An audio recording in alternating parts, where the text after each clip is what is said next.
So when I say a liability, is that putting money in your pocket or is it taking money out of your pocket? Right. And so a liability takes money out of your pocket.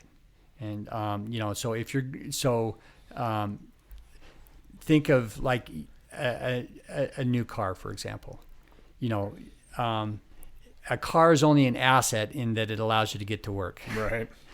But there's a lot of discretion there, right? So we talked about this before. You can get a really fancy car, or you can get a beater car. They both get you to work. Yeah. So a fancy car, as soon as you drive it off the lot, it's lost money. It's lost value. So it's a depreciating asset. Right. And it's taking money out of your pocket. So if you go into debt to buy a liability, I think that's bad debt. Now, most of us can't fund our lives entirely, so most of us had to take out student loans or have to take out a mortgage or something like that. But if you think about that kind of debt, that eventually puts money back into your pocket. So investing in your education allows you to have a higher income, and get a better job, and so ultimately that's an investment that's going to put money. That's an asset, and that asset is your ability to generate income. So I think that's a reasonable thing to go into debt for.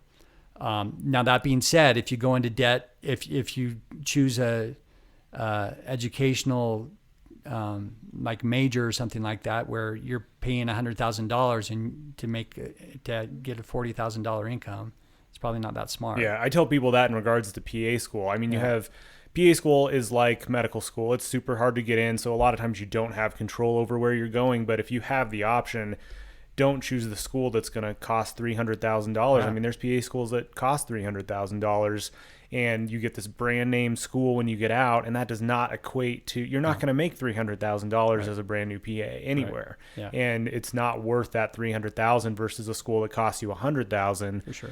Is much more reasonable. So I think that's always something people need to consider is it's often not worth that brand name education unless it equates to a higher income, which is just almost never true. Yeah, you think of it as an investment. You have to look at the return on your investment, and you have to make choices based on that.